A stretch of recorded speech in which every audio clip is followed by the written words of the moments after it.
The bomber's controls felt perfectly natural in Captain Ava Kowalski's hands. Not because the massive aircraft was easy to handle, but because everyone watching expected her to crash it within minutes. What happened next would shock the entire Royal Air Force and prove that sometimes the most dangerous missions require the most underestimated pilots. Before we jump back in, tell us where you're tuning in from, and if this story touches you, make sure you're subscribed, because tomorrow, I've saved something extra special for you. The morning sun cast long shadows across RAF Thornfield as Captain Ava Kowalski completed her third perfect landing of the day. The Avro Lancaster bomber touched down with barely a bump, its 4 Merlin engines humming in perfect synchronization. Through the cockpit window, she could see Ground Control Chief Williams shaking his head in what looked like frustrated disbelief. Ava shut down the engines methodically.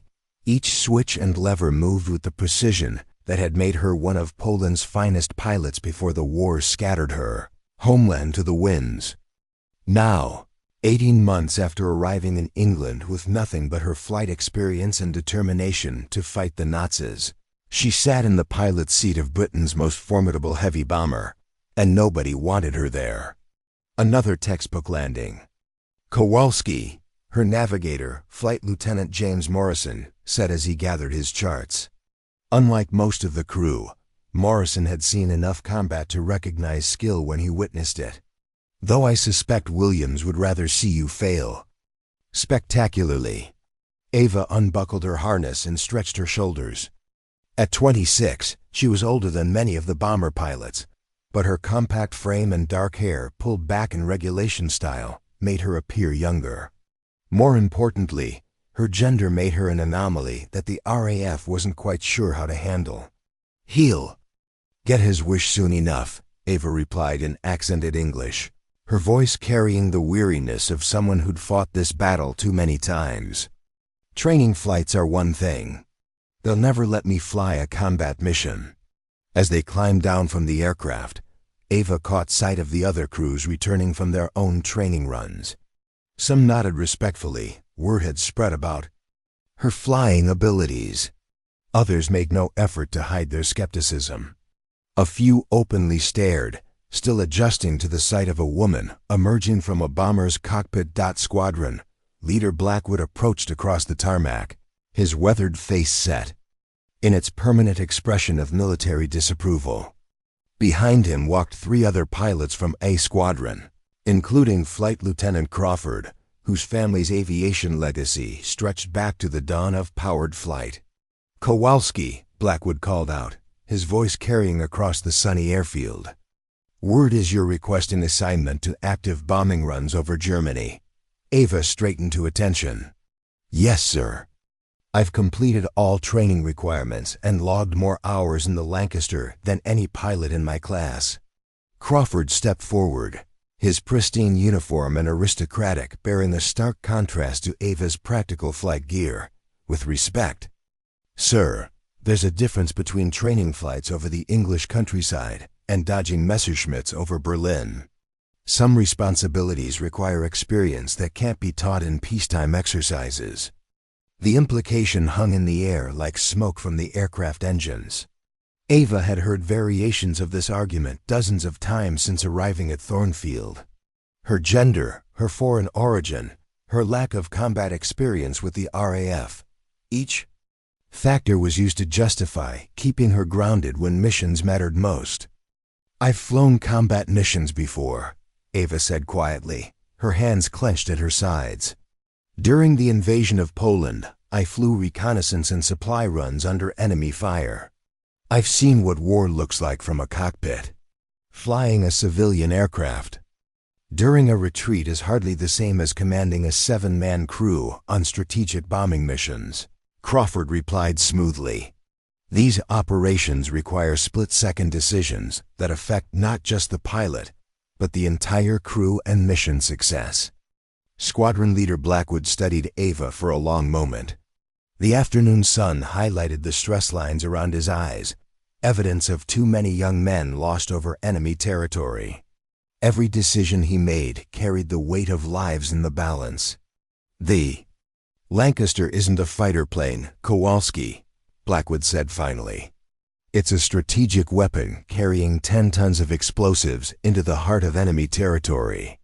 When flak starts bursting around you and night fighters attack from the darkness, you need absolute confidence in your crew's abilities." Ava met his gaze steadily. "Then give me the chance to prove that confidence is justified, sir." Morrison shifted beside her, and she could sense his internal debate. As her navigator, he'd experienced her flying firsthand.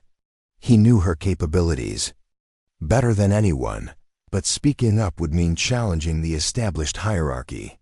"Sir," Morrison said carefully, "Captain Kowalski's navigation accuracy and aircraft handling are exceptional. I've flown with most of the pilots in this squadron, and her technical skills are among the best I've encountered." Crawford's eyebrows rose slightly. "Technical skills are important, Morrison, but they're not everything. When you're flying through a storm of anti-aircraft fire with enemy fighters on your tail, you need more than technical proficiency. You need instinctive courage and the kind of leadership that men will follow into hell." The words stung because Ava knew they contained a grain of truth. She hadn't yet proven herself in the crucible of combat with this crew, in this aircraft, against these enemies.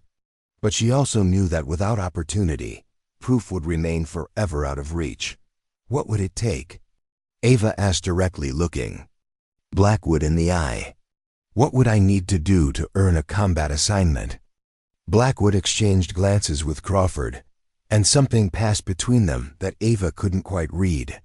When the squadron leader spoke again, his voice carried a note that made her stomach tighten with apprehension. "Funny you should ask, Kowalski, because as it happens, we have a mission that's proven challenging for our current crews." The briefing room at RAF Thornfield felt colder than the sunny September morning outside. Ava sat in the back row, surrounded by empty chairs that spoke volumes about how her fellow pilots viewed her presence. At the front of the room, Squadron Leader Blackwood stood beside a covered map, his expression grim in the harsh electric lighting. "Before we discuss new assignments," Blackwood began, "I want to address the Dortmund situation." A murmur rippled through the assembled pilots. Ava had heard whispers about Dortmund in mess hall, fragments of conversations that stopped when she approached. Something about a chemical plant that had resisted 3 separate bombing attempts. Crawford raised his hand. "Sir, with respect, perhaps this discussion should be limited to pilots with active combat status." Blackwood's eyes flicked to Ava, then back to Crawford. "Captain Kowalski stays. She may find this educational." The squadron leader pulled away the cover, revealing a detailed aerial photograph of an industrial complex nestled in a valley between steep hills. Even from the black and white image, Ava could see why it had proven challenging. The approach corridors were narrow, flanked by anti-aircraft positions, and the target itself was surrounded by civilian housing. "The Bergman Chemical Works," Blackwood continued. "Intelligence indicates they're producing components for V-2 rocket fuel. 3 bombing runs in the past month have failed to destroy the primary production facility." Flight Lieutenant Henderson, a veteran pilot with over 30 missions, shifted uncomfortably. "Sir, the approach is practically suicide. The valley funnels you into a killing field of flak guns, and the surrounding hills make evasive maneuvering nearly impossible." "Tell her about the crews," Crawford said quietly, his usual aristocratic confidence replaced by something darker. Blackwood's jaw tightened. "We've lost 2 Lancasters attempting this mission. 14 good men. The 3rd crew made it home, but their aircraft was so badly damaged it was written off as scrap." Ava studied the photograph, her pilot's mind automatically calculating approach, angles and escape routes. The tactical challenge was obvious. Any bomber entering that valley would be exposed to concentrated anti-aircraft fire for at least 3 minutes, with limited room for defensive maneuvering. What makes this facility so critical? She asked, then immediately regretted speaking when every head in the room turned toward her. Because, Blackwood replied after a pause, preparing and narrating this story took us a lot of time, so if you are enjoying it, subscribe to our channel, it means a lot to us. Now back to the story. Intelligence suggests they're close to completing a new batch of rocket fuel that could double the V2's range. If successful, they could reach targets as far north as Scotland. The room fell silent. Everyone present understood the implications. The V2 rockets were already terrorizing London and southern England. Extending their range would put the entire British Isles under threat. Henderson leaned forward. Sir, surely High Command understands the tactical situation. Perhaps a different approach, multiple smaller raids, or coordination with fighter escorts. Fighter escorts can't operate at the Lancaster's service ceiling over that distance. Blackwood replied. And smaller raids lack the payload necessary to guarantee destruction of a hardened target. Crawford cleared his throat. Which brings us back to the fundamental problem. This mission requires precision flying under the worst possible conditions. One mistake, a slight deviation from the approach corridor, poor timing on the bomb. Release, failure to maintain altitude during evasive action, and the entire crew dies for nothing. Ava felt the weight of unspoken history in his words. How many times had she heard similar assessments throughout her flying career? During training in Poland, instructors had questioned whether women possessed the spatial reasoning for complex navigation. When she'd applied to join the Polish Air Force, officers had suggested she consider support roles instead of pilot training. After the German invasion, when she'd fled Poland with other pilots, the British recruitment officer had initially assumed she was applying for a position as a translator or administrative assistant. Even after proving her flight credentials, she'd been assigned to ferry duties, flying aircraft from factories to airfields, important work but far from combat. Every pilot who's attempted this mission has been among our most experienced, Blackwood continued. Veterans with dozens of successful operations. If they couldn't complete it, Nay didn't need to finish the sentence. The implication was clear. If seasoned combat pilots had failed, what chance would anyone else have? Morrison spoke up from the middle of the room. Sir, perhaps the issue isn't pilot experience but approach methodology. The previous attempts all used standard high-altitude bombing runs. What if we considered alternatives, such as? Crawford's tone carried polite skepticism, low-level approach. Come in under the radar. Minimize exposure time to anti-aircraft fire. Henderson shook his head immediately. Low-level bombing in a Lancaster? Through a mountain valley? You'd have to be absolutely mad. The aircraft isn't designed for that kind of maneuvering, and the margin for error would be non-existent. Exactly, Crawford agreed. Which brings us back to the core issue. This mission demands not just technical skill, but the kind of instinctive flying ability and tactical judgment that comes from extensive combat experience. Ava watched the conversation unfold, recognizing the familiar pattern. Complex problem presented. Conventional solutions attempted and failed. Conclusion drawn that success required qualities that, coincidentally, she was assumed to lack. What if experience isn't the key factor? She said quietly. The room turned toward her again, but this time she was ready for the attention. The pilots who attempted this mission, they all used similar approaches because that's what their experience taught them. Standard high altitude. Bombing runs, textbook formations, proven tactics. But what if the situation requires unconventional thinking? Crawford's expression hardened. Captain Kowalski, I understand your eagerness to contribute. But tactical innovation isn't a substitute for combat-proven methods. Proven methods that have failed 3 times, Ava replied, her voice steady despite the challenging stares around her.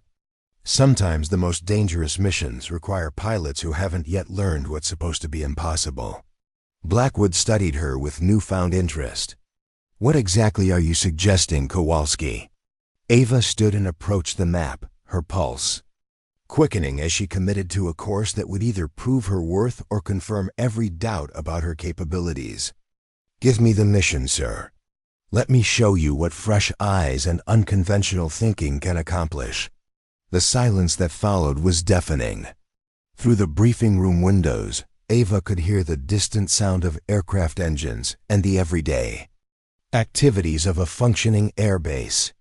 Normal sounds from a world where her request wasn't completely insane. Crawford was the first to speak. Sir, surely you're not considering.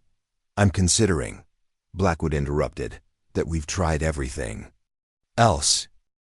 The tension in the briefing room was thick enough to cut with a propeller blade. Crawford's face had gone pale, while Henderson looked like he'd witnessed someone volunteer for a firing squad. Morrison sat forward in his chair, his expression caught between admiration and concern for Ava's audacious request. Squadron Leader Blackwood walked slowly around the map table, his boots clicking against the polished floor. The aerial photograph of the Dortmund facility seemed to mock them with its obvious dangers: the narrow valley approach, the concentrated flat positions, the strategic importance that had already cost 14 lives. Let me understand this correctly, Kowalski, Blackwood said finally, his voice dangerously quiet. You're volunteering for a mission that has killed 2 complete bomber crews and destroyed 3 aircraft. A mission that our most experienced combat pilots couldn't complete. Ava nodded, her throat suddenly dry. Yes, sir.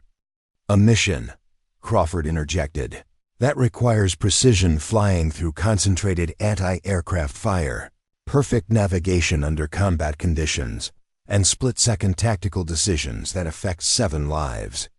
I understand the risks, Ava replied. Though her voice carried less certainty than her words suggested, Blackwood stopped pacing and fixed her with a stare that seemed to penetrate straight through to her soul. Do you, Kowalski? Do you really understand what you're asking for? He gestured toward the photograph. Flight Lieutenant Davies was one of our best pilots.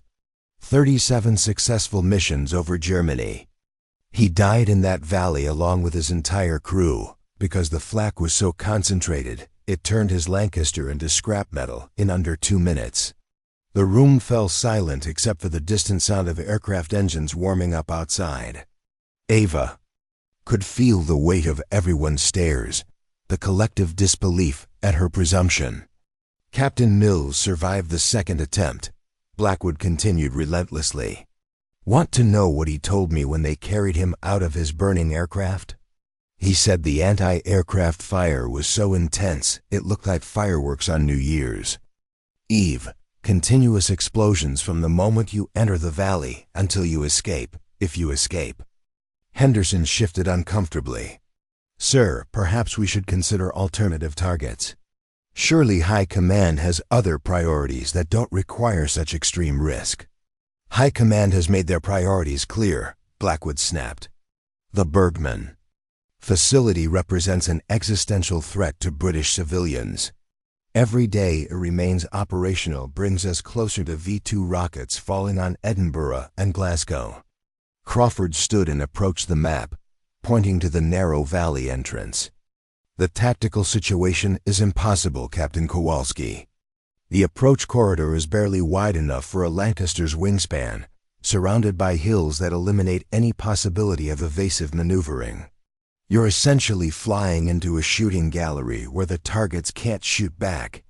Ava studied the photograph more carefully, her pilot's mind working through the mathematical realities of the challenge.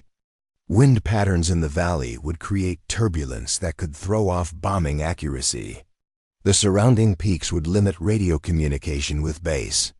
Most critically, the narrow approach meant any mechanical failure or combat damage would leave no room for emergency procedures.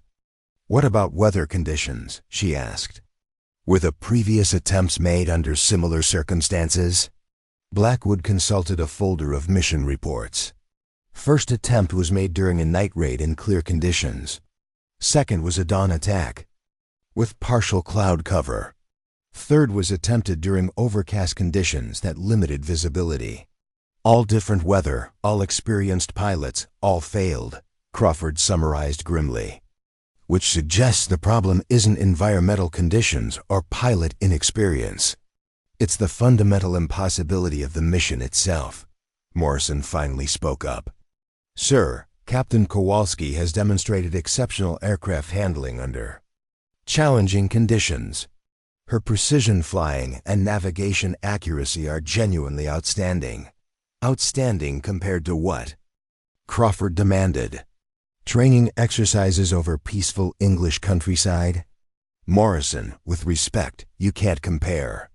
Training flights to combat operations where people are actively trying to kill you. Ava felt heat rising in her cheeks, but forced her voice to remain steady.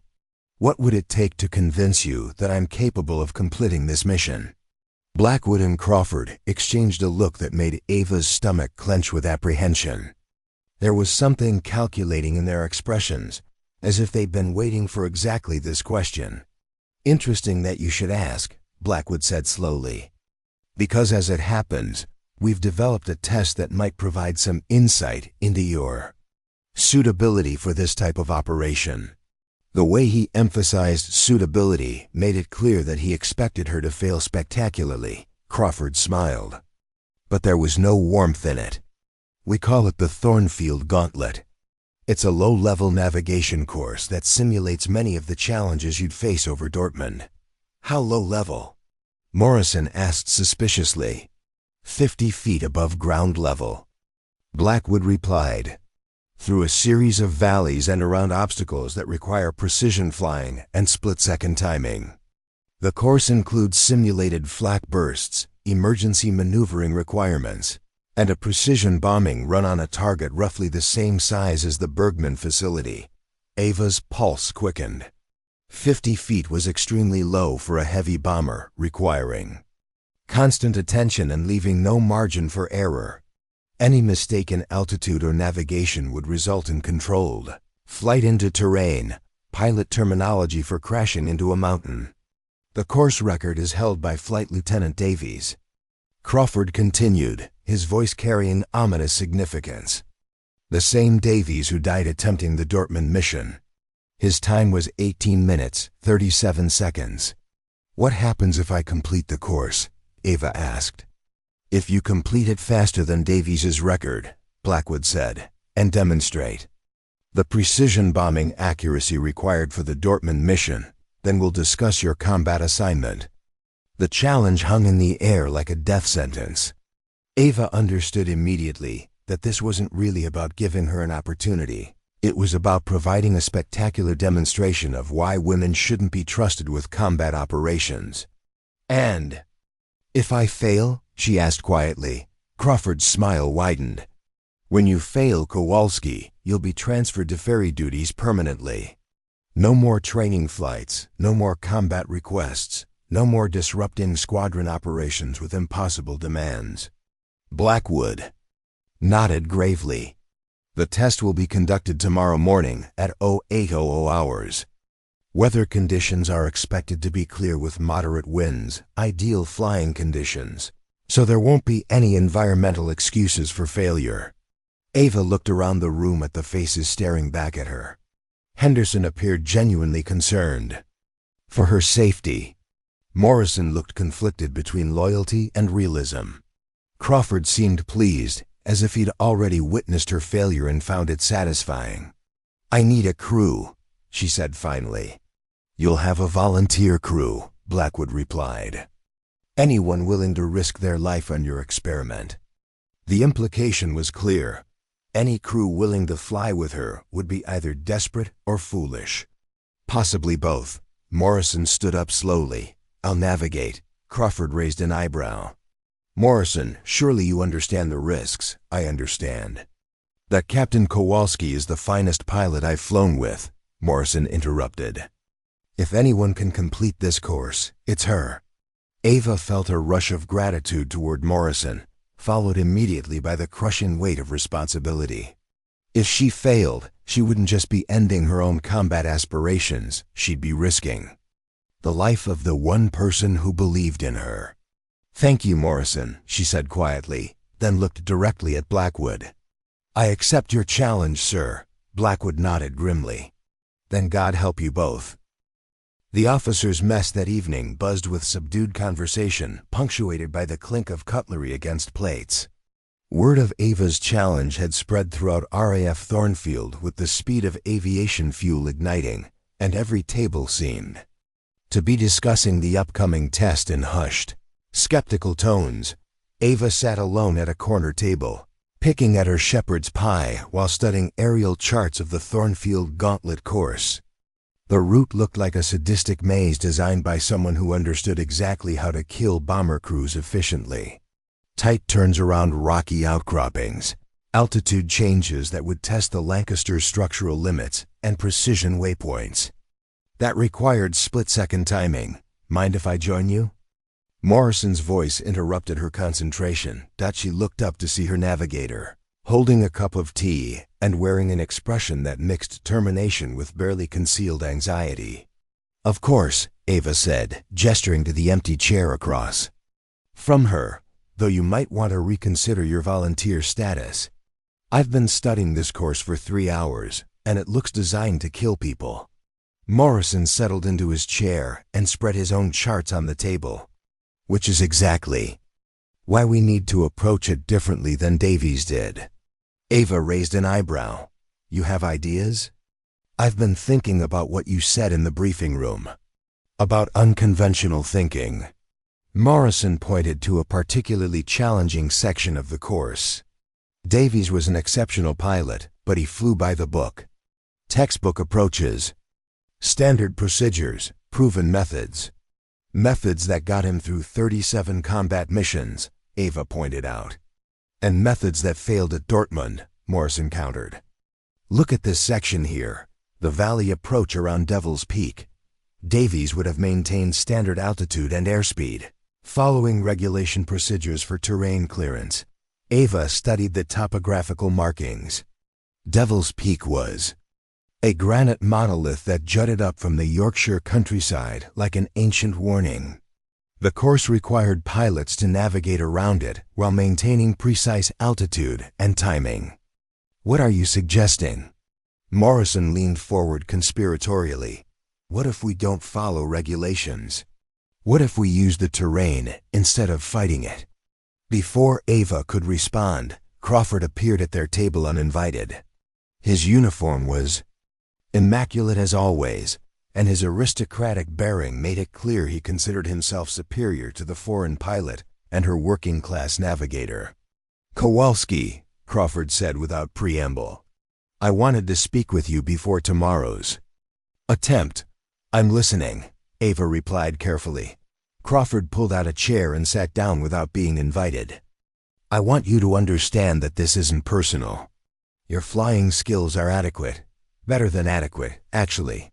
But combat operations require more than technical proficiency." "Such as?" Morrison asked, his tone cool. "Leadership under pressure. The ability to make life-or-death decisions in seconds. Most importantly, the kind of instinctive courage that men will follow into hell." Crawford's eyes fixed on Ava. "These aren't qualities that can be taught or tested in peacetime. Exercises." Ava set down her fork deliberately. "You're suggesting I don't possess these qualities?" "I'm suggesting you haven't had the opportunity to develop them," Crawford replied smoothly. "Combat changes people, Kowalski. It reveals who you really are. When everything goes wrong simultaneously." Morrison bristled.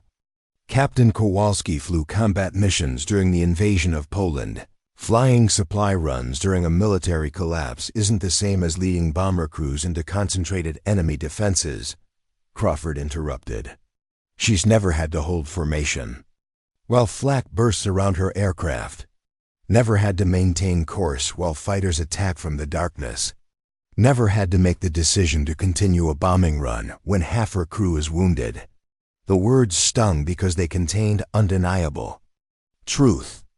Ava's combat experience, while real, had been fundamentally different from the strategic bombing missions that defined RAF operations over Germany. "What's your point, Crawford?" Ava asked quietly. "My point is that tomorrow's test isn't really about flying ability. It's about whether you can handle pressure that would break most people." Crawford leaned back in his chair. "Davies was one of the finest pilots I've ever known. If the Thornfield gauntlet was beyond his capabilities, what makes you think you can succeed where he failed?" "Maybe because I'm not Davies," Ava replied. "Maybe because I'll approach it differently." Crawford smiled condescendingly. "Differently how? Are you planning to ignore physics? Rewrite the laws of aerodynamics?" Morrison spread his charts wider, pointing to specific waypoints. "Actually, we've been analyzing Davies's approach methodology. He followed standard bomber procedures: high altitude, conservative turns, regulation airspeeds." "Standard procedures exist for good reasons," Crawford pointed out. "They've been developed through years of combat experience and tested under the worst possible conditions." "Standard procedures that failed," Ava said firmly. "Maybe it's time to try something different." Crawford's expression hardened. "Different like what? Low-level flying through terrain that could tear a Lancaster apart? Experimental maneuvers that violate every safety protocol we've developed? Different like using the terrain strategically instead of fighting it," Morrison replied. "Different like accepting calculated risks to achieve mission objectives." "Calculated risks," Crawford repeated sarcastically. "You mean gambling with a multi-million-pound aircraft and 7 crew members' lives based on theories you've developed? Over dinner?" Ava felt her temper rising but forced her voice to remain calm. "Every combat mission is calculated risk, Crawford. The only question is whether you're calculating based on proven failures or innovative alternatives." Crawford stood abruptly. "Innovation is a luxury for peacetime, Kowalski. In combat, you rely on methods that have kept people alive through hundreds of missions." "Methods that got Davies killed at Dortmund," Ava pointed out. "Davies died because the mission was impossible," Crawford snapped. "Not because he lacked innovation or courage. He died because some objectives can't be achieved regardless of who attempts them." The mess hall had grown quieter conversations. Pausing as nearby tables strained to overhear the increasingly heated discussion, Morrison gathered his charts defensively. "Captain Kowalski has demonstrated exceptional flying ability under challenging conditions. Training conditions." Crawford interrupted. "Simulated emergencies with safety nets and rescue procedures. Tomorrow will be different. Tomorrow, if she makes a mistake, people die." Ava stood slowly, her decision crystallizing in the face of Crawford's relentless skepticism. "Then I'll make sure not to make mistakes." Crawford's laugh was bitter. "Confidence is admirable, Kowalski, but it's not a substitute for experience. Davies was confident too. So was Mills. Confidence doesn't stop flak from tearing your aircraft apart." "No," Ava agreed quietly, "but determination might help you fly through it anyway." Crawford studied her for a long moment, something shifting in his expression. "You're really going to attempt this, aren't you? Despite everything I've told you, despite the obvious risks, despite the fact that better pilots have died trying?" "Yes," Ava said simply. "I'm going to complete the Thornfield gauntlet, prove that I can handle the Dortmund mission, and show everyone that underestimating people based on preconceptions is a mistake." Crawford nodded slowly. "Then I hope you're prepared for the consequences. When you fail." He walked away without another word, leaving Ava and Morrison alone with their charts and the weight of tomorrow's challenge. "Second thoughts?" Morrison asked quietly. Ava looked down at the course map, with its treacherous turns and impossible timing requirements. She thought about Davies, who had died attempting something similar over enemy territory. She thought about the 14 crew members who had never made it home from Dortmund. She thought about every person who had ever told her she wasn't strong enough, Brave enough or experienced enough for the challenges she chose to face? No, she said firmly. No second thoughts. Tomorrow we show them what unconventional thinking can accomplish. Morrison smiled grimly. Then let's figure out how to fly this course in a way that Davies never imagined. The pre-dawn darkness at RAF Thornfield carried an unusual stillness, broken only by the distant hum of ground crews preparing aircraft for the day's operations.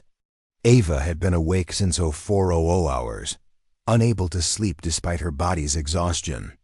Now, sitting in the empty briefing room with charts spread across every available surface, she questioned every decision that had led to this moment. Morrison arrived precisely at 0530, carrying 2 cups of strong tea and wearing the expression of a man who had also spent the night wrestling with doubts. "Sleep well?" he asked, though his tone suggested he already knew the answer. "Wonderfully," Ava replied sarcastically, accepting the tea gratefully. Nothing like the prospect of spectacular failure to guarantee peaceful rest. They had spent the previous evening developing what Morrison optimistically called an alternative approach strategy, and what Ava privately considered a recipe for controlled disaster. Instead of following Davies's high-altitude, regulation-compliant route, they planned to use terrain masking and unconventional flight paths that would require precision flying beyond anything attempted in a Lancaster bomber. "Walk me through it again," Morrison said, settling into a chair beside the navigation charts. Ava pointed to the first waypoint. "We enter the course at regulation altitude, but immediately begin descending as we approach Shepherd's Ridge. Instead of maintaining 50 feet consistently, we use the terrain contours to stay below radar, while varying our altitude between 30 and 70 feet. Morrison nodded, though his expression remained troubled. "The risk is turbulence from the ridge effects. At those altitudes, wind shear could be severe enough to cause structural damage. Or it could provide the speed advantage we need to make up time on the straight sections," Ava countered, though she couldn't entirely suppress her own concerns. They had calculated that Davies's approach, while safer, had cost him precious seconds on every turn and altitude change. Their route would be more dangerous but potentially faster if they survived the increased risk of controlled flight into terrain. "The Devil's Peak section worries me most," Morrison admitted, pointing to the course's most challenging waypoint. Davies lost significant time there because he maintained regulation separation from the granite face. "Our approach calls for a knife-edge pass at 40 feet, using the peak's wind shadow to increase airspeed." Ava studied the topographical markings surrounding Devil's Peak. The granite monolith rose nearly 300 feet above the surrounding terrain, creating unpredictable wind patterns that could either boost their speed or slam them into solid rock. "Weather conditions?" she asked. Morrison consulted his meteorological briefing. "Clear skies, wind from the southwest at 15 knots, gusting to 25. Visibility unlimited, which means every mistake will be clearly visible to the observers." The observers. Ava had tried not to think about the audience that would witness her attempt. Word had spread throughout the base, and she knew that dozens of pilots, ground crew, and officers would be positioned along the course to watch her either triumph or crash spectacularly. Who else volunteered for the crew? Ava asked, dreading the answer. Morrison's expression grew somber. "That's complicated." After Crawford's performance in the mess hall last night, word spread about the risks involved. Most of the experienced crew members have found reasons to be unavailable this morning. Ava's heart sank. A Lancaster bomber required 7 crew members for optimal operation: pilot, navigator, bombardier, wireless operator, flight engineer, and 2 gunners. Flying with an incomplete crew would compromise both safety and performance. "How incomplete are we talking?" she asked quietly. "We have Thompson volunteering as bombardier. He's new but competent. Williams agreed to serve as wireless operator, though he made it clear he thinks we're all insane. For the rest, Morrison hesitated. Blackwood is assigning ground crew members with basic flight training. The implications were staggering. Ground crew members, no matter how skilled at maintaining aircraft, lacked the experience to handle emergency procedures during complex flight operations. If something went wrong, they would be depending on volunteers who had never faced combat situations. Maybe Crawford was right, Ava said quietly, voicing the doubt that had been growing since the previous evening. Maybe this is just pride disguised as courage. Morrison looked up from his charts sharply. You're not seriously considering backing down. I'm considering whether risking other people's lives to prove a point makes me brave or selfish, Ava replied. Davies was an experienced combat pilot with a veteran crew. If he couldn't complete this course safely, what makes us think we can? Because we're not Davies, Morrison said firmly. We're not trying to follow regulations or prove we can do things the approved way. We're trying to accomplish the mission using whatever methods work. Outside the briefing room windows, the first hints of dawn were beginning to appear on the fuzzy eastern horizon. In less than 3 hours, Ava would either prove her critics wrong or validate every doubt about her capabilities in the most spectacular way possible. There's something else, Morrison said reluctantly. Crawford spoke with Blackwood last night after our conversation in the mess hall. Ava's stomach tightened.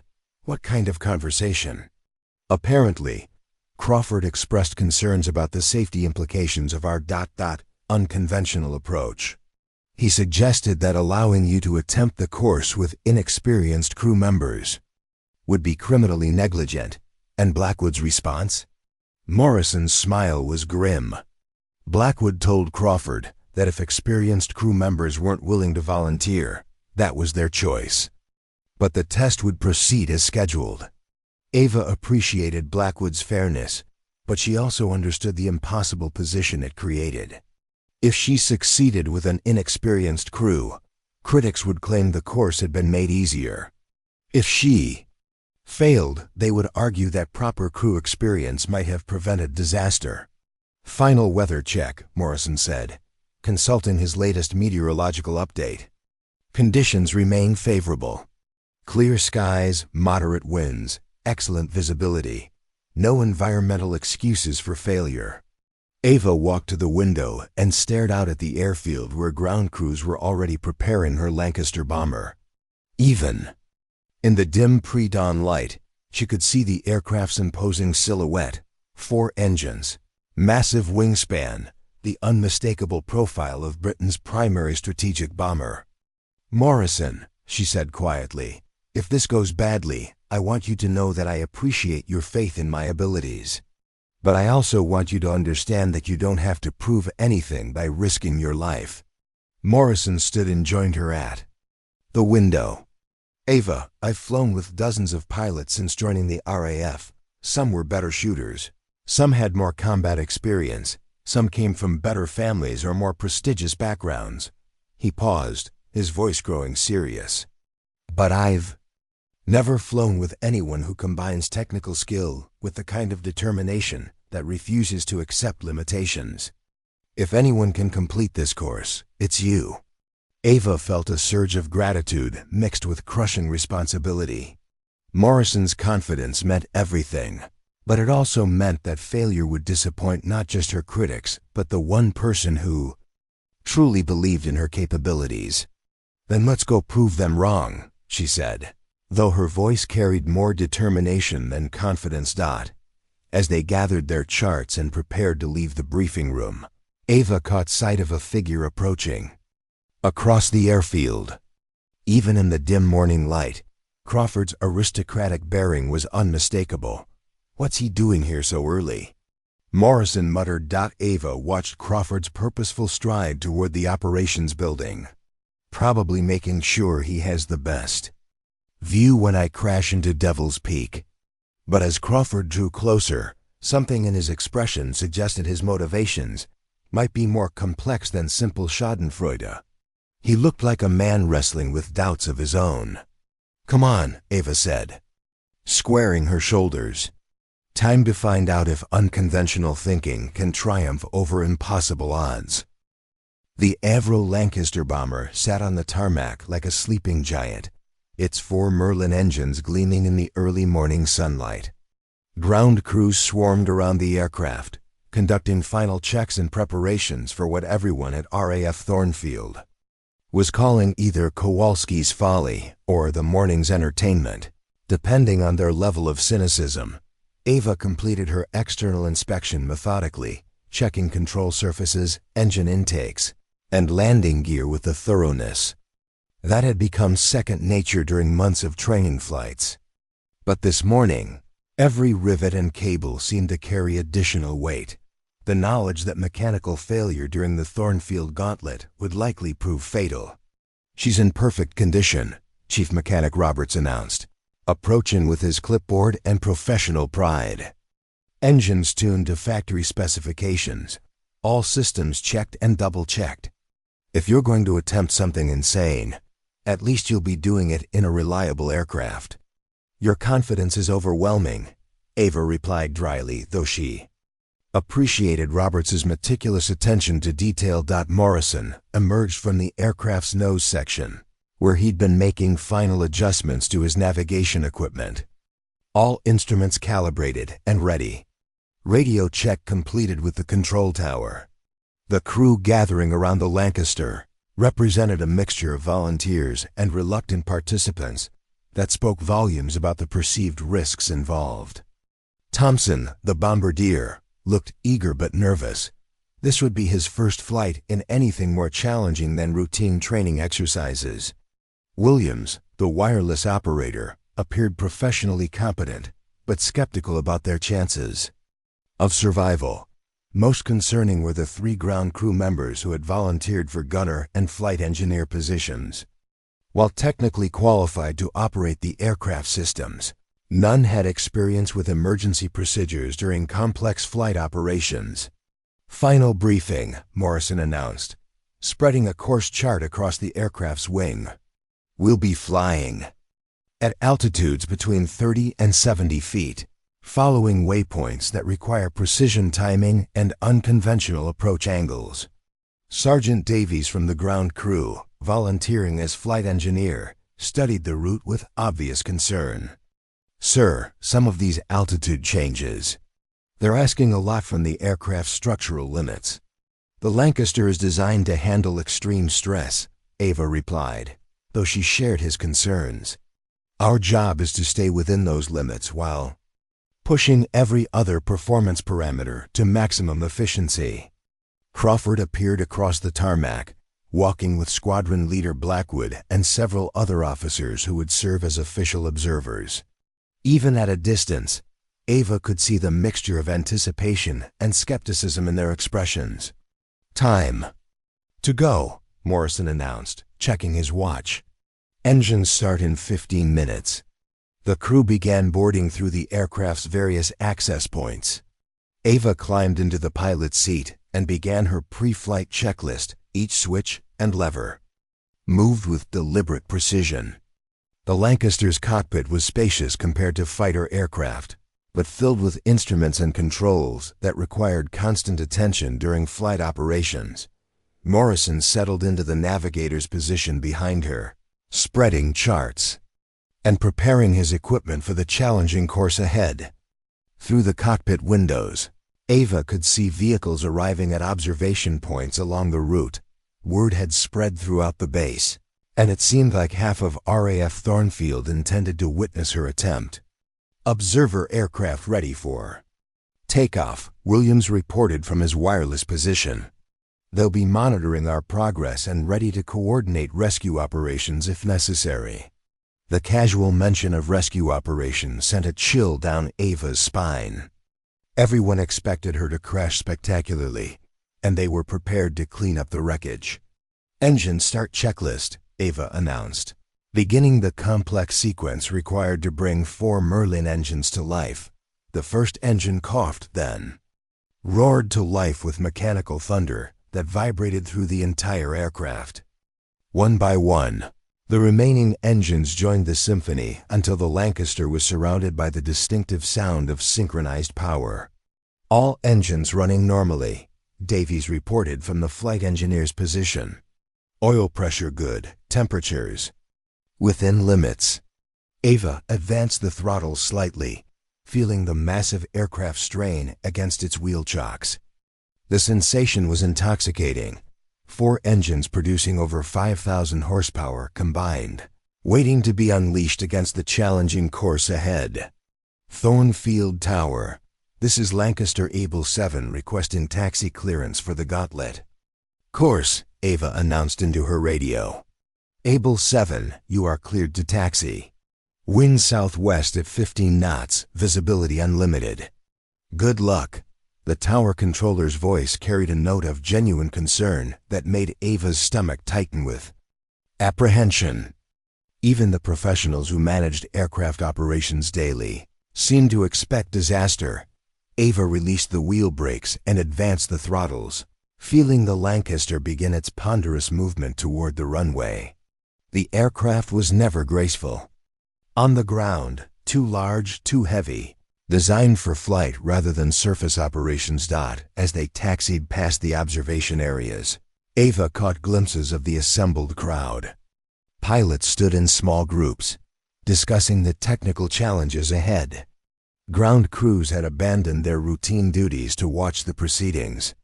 Even administrative personnel had found excuses to be outside during what promised to be either a triumph or a catastrophe. Course entry point in sight, Morrison announced, consulting his navigation charts.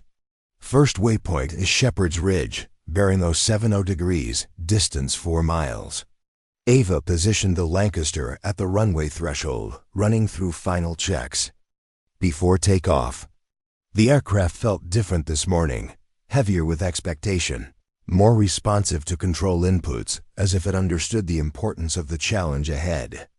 Thornfield Tower, Able 7 ready for takeoff. Able 7, you are cleared for takeoff. Course entry altitude is 50 feet. First timing checkpoint at Shepherd's Ridge in 8 minutes. 8 minutes. Ava's mouth went dry as the reality of the challenge crystallized. In 8 minutes, she would either begin proving her critics wrong or validate every doubt about her capabilities. All crew members ready? She called over the intercom. Confirmations came back from each position, though she could hear tension in several voices. These men were risking their lives based on her conviction that unconventional thinking could triumph over proven failure. Engines to takeoff power, Ava announced, advancing the throttles to their forward stops. The Lancaster surged forward with surprising acceleration for such a massive aircraft. The runway blurred beneath them as airspeed increased rapidly toward rotation speed. At 110 miles per hour, Ava pulled back on the control yoke and felt the bomber lift gracefully into the morning air. Positive rate of climb, Morrison announced. Gear up. The landing gear retracted with mechanical precision as Ava established a climbing attitude toward the course entry point. Below them, RAF Thornfield spread out like a detailed model, with tiny figures visible around the observation areas. Beginning descent to course altitude, Ava announced, pushing the control yoke forward and reducing power. 50 feet in 30 seconds. The altimeter unwound rapidly as the Lancaster descended toward the dangerously low altitude required for the Gauntlet course. Through the cockpit windows, the ground appeared to rush upward with alarming speed. Altitude 50 feet, Davies called. Out. First waypoint dead ahead. Ava looked toward Shepherd's Ridge and felt her breath catch. From 50 feet, the terrain looked completely different, more threatening, more immediate, unforgiving of any mistake in altitude or navigation. Shepherd's Ridge in sight, Morrison announced. Course entry in 10 seconds. Ava steadied the Lancaster at exactly 50 feet, her hands firm on the controls as they approached the point where Davies's record attempt had begun.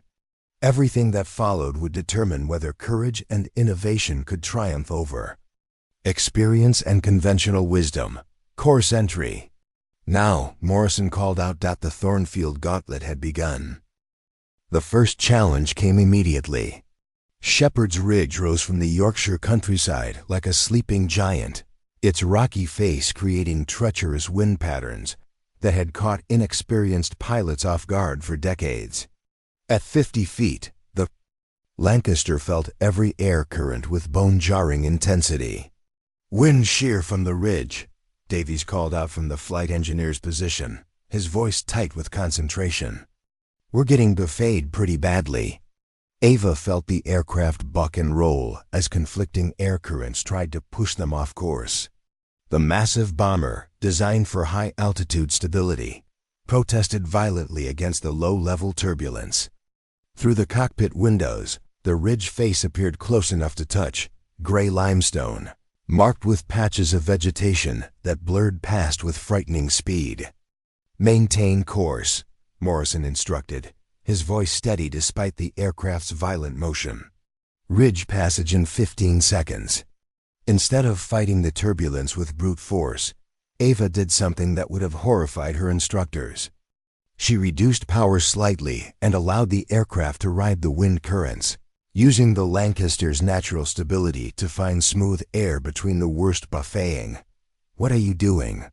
Thompson called from the bombardier's position, his voice edged with panic as they seemed to lose altitude. "Using the wind instead of fighting it," Ava replied, her hands delicate on the controls as she felt for the currents that would carry them efficiently past the ridge.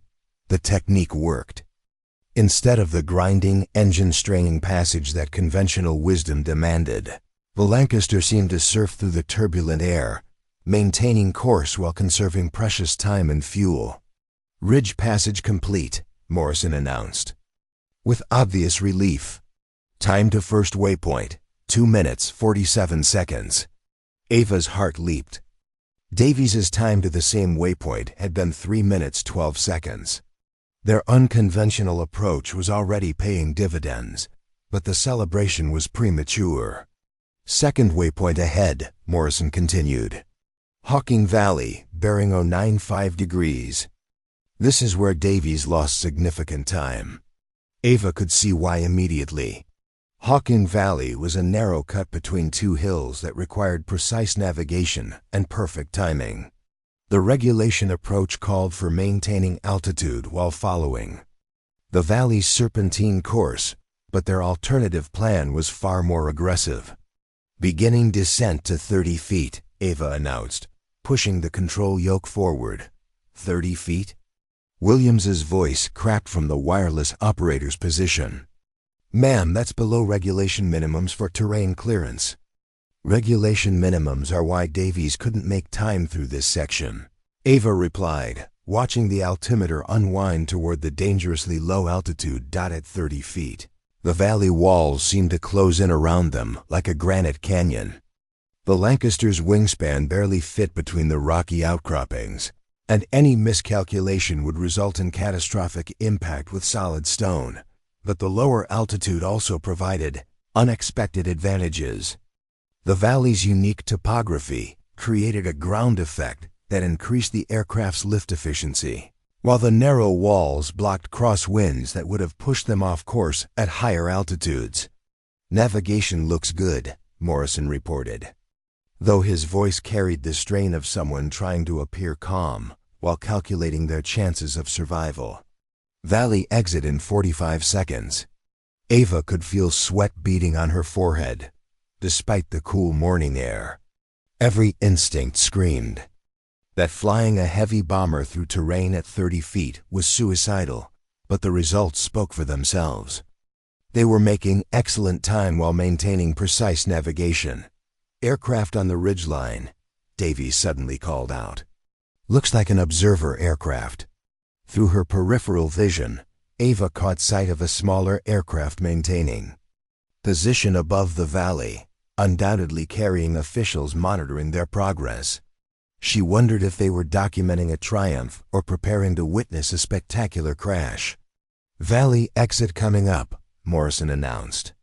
"Beginning climb 2. Regulation altitude for the open section."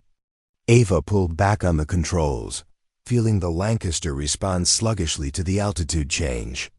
The aircraft had been designed for gradual climbs, not the rapid altitude changes their course demanded. Climb rate is slower than calculated. Davies reported with obvious concern. We might lose time on this section. This was the moment Ava had been dreading. Their unconventional approach worked brilliantly in challenging terrain, but the open sections between waypoints favored conventional high-speed flight that played to the Lancaster's design strengths. Time to second waypoint? Ava asked. 5 minutes 32 seconds, Morrison replied. Davies made it in 6 minutes, 15 seconds. Another significant time advantage, but Ava knew the most challenging sections lay ahead. Devil's Peak loomed in the distance, its granite summit shrouded in morning mist that would make visual navigation treacherous. Third waypoint is Millfield Crossing, Morrison continued. Then we begin the Devil's Peak approach sequence. Millfield.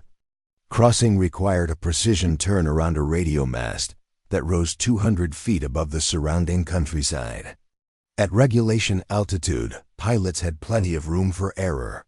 At their planned approach height of 40 feet, the margin for mistake would be measured in inches rather than feet. Beginning descent for Millfield approach, Ava announced.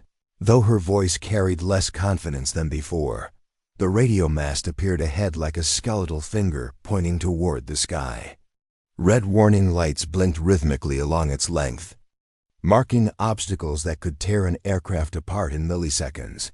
Turn rate looks good, Morrison called out, his navigation calculations racing to keep pace with their rapid approach. Mark the turn ... now. Ava banked the Lancaster hard to the left, feeling the massive aircraft respond with ponderous grace to her control inputs. The radio mast flashed past their starboard wing with terrifying proximity, close enough to see individual support. Cables and warning signs. Good turn, Thompson reported from the bombardier's position, his voice carrying surprised relief. Clear of all obstacles. But as they completed the turn, Ava felt something change in the aircraft's handling characteristics. A subtle vibration through the control surfaces that suggested all was not well with their mechanical systems. Engine number 2 showing elevated oil temperature, Davies announced, his voice carrying the controlled tension of a professional reporting potentially catastrophic news. Ava's stomach dropped. Engine failure during the gauntlet course would be impossible to overcome. With reduced power, they couldn't maintain the precise timing their unconventional approach required. How elevated? She asked, though she dreaded the answer. Rising through normal limits, approaching red line, Davies replied. Recommend reducing power on number 2 to prevent seizure. Reducing power meant losing speed and altitude at the worst possible moment. Devil's Peak lay ahead, requiring every available horsepower to complete their planned knife-edge passage around the granite monolith. Time to Millfield waypoint? Ava asked, buying precious seconds to consider their options. 7 minutes 48 seconds, Morrison replied. Davies' time was 8 minutes, 35 seconds. Still ahead of the record, but their margin was shrinking just as the course's most dangerous section approached. Ma'am, Davies said quietly, if engine number 2 fails completely during the Devil's Peak approach, we won't have sufficient power to maintain altitude. At 40 feet, engine failure means controlled flight into terrain. Ava stared ahead at Devil's Peak, its granite face now clearly visible through the morning haze. Everything depended on the next few minutes. Success would prove that unconventional thinking could triumph over established limitations. Failure would validate every doubt about her capabilities, while potentially killing everyone aboard. Engine number 2 holding at red line, Davies reported. Still producing power, but I can't guarantee how much longer. Ava made her decision. We continue the approach as planned. If the engine fails, we'll deal with it then. Morrison looked back at her with an expression that mixed admiration with the resigned acceptance of someone who had committed to following her regardless of consequences. "Devil's Peak approach in 2 minutes," he announced. "This is where we find out if we're brilliant or just insane." Devil's Peak rose from the Yorkshire landscape like an ancient monument to the futility of human ambition. At 800 feet above sea level, the granite monolith dominated the surrounding terrain, its weather-scarred face marked by decades of wind and rain that had carved treacherous ledges and unexpected outcroppings. From 40 feet altitude, approaching at 180 miles per hour with a failing engine, it looked absolutely terrifying. "Devil's Peak dead ahead," Morrison announced, his voice steady despite the circumstances. "Approach corridor is narrow, margin for error approximately 50 feet on either side." Ava could see why Davies had lost precious time here. The conventional approach required maintaining safe separation from the granite face while following a curved path around the peak's base. Conservative, regulation compliant, and fatally slow for anyone trying to break course records. That their plan was different. Instead of flying around Devil's Peak, they intended to use the massive rock formation's wind shadow to increase airspeed while cutting the turn radius to dangerous minimums. It was aerodynamically sound in theory and potentially suicidal in practice. "Engine number 2 oil temperature holding at redline," Davies reported from the flight engineer's position. "But I'm seeing pressure fluctuations that suggest bearing failure is imminent." Ava felt her chest tighten with the kind of fear that had nothing to do with personal safety and everything to do with the lives depending on her decisions. If engine number 2 failed during their knife-edge pass around Devil's Peak, they would have perhaps 3 seconds to react before impacting solid granite. "Abort the approach?"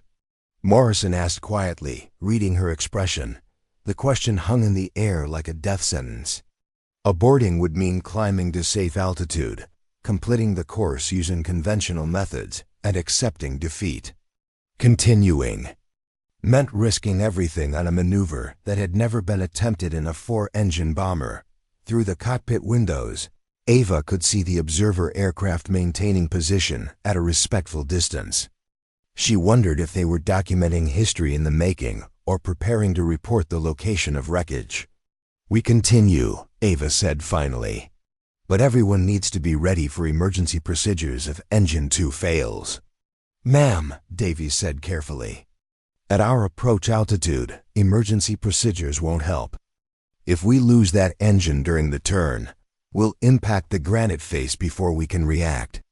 "Then we don't lose the engine," Ava replied with more confidence than she felt. "Beginning Devil's Peak approach," Morrison announced. "Turn initiation."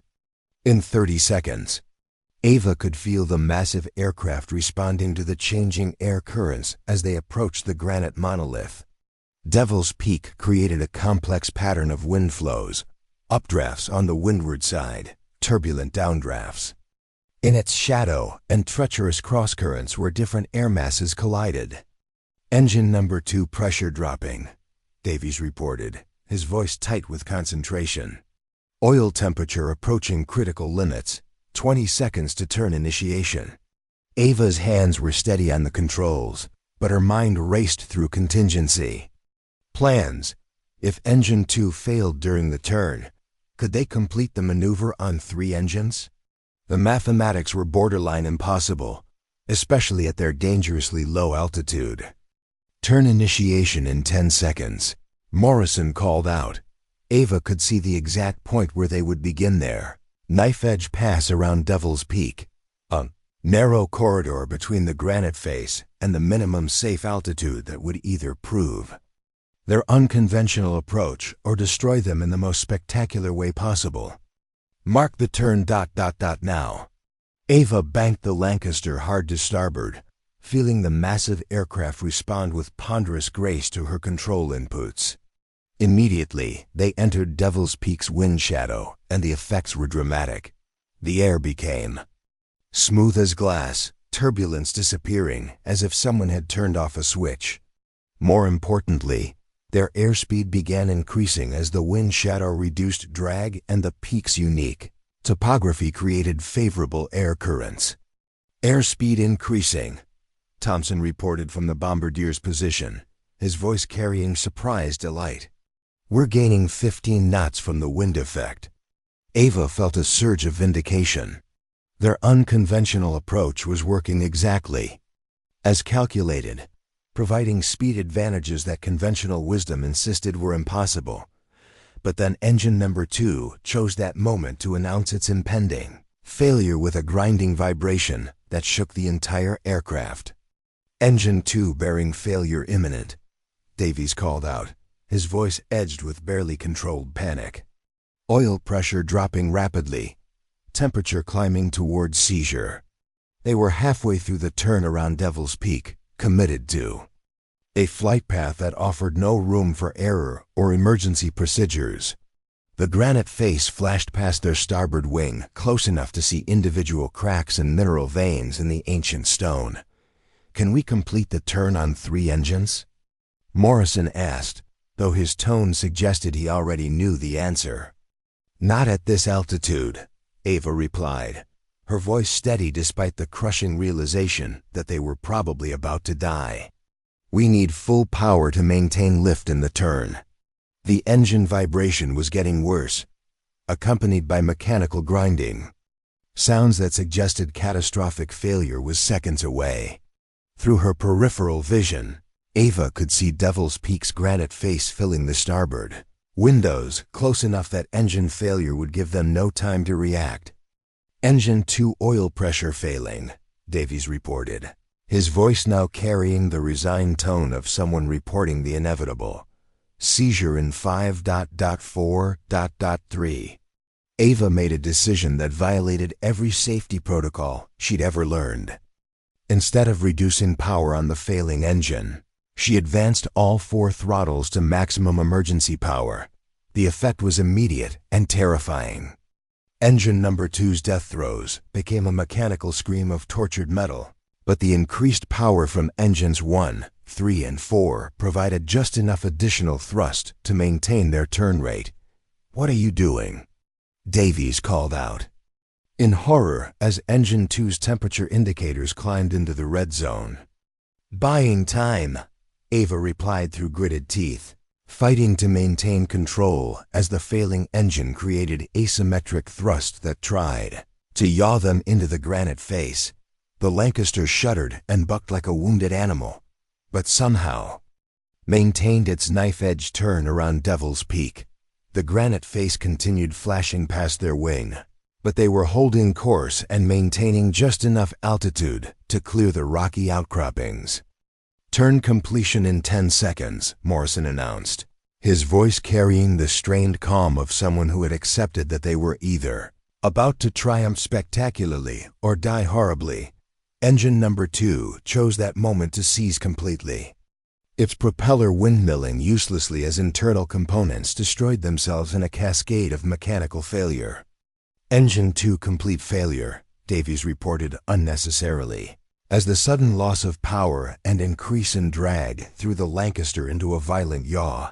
Toward the granite face, Ava fought the controls with every ounce of strength she possessed, using rudder and aileron inputs to counter the asymmetric thrust while maintaining just enough altitude to clear Devil's Peak's remaining obstacles.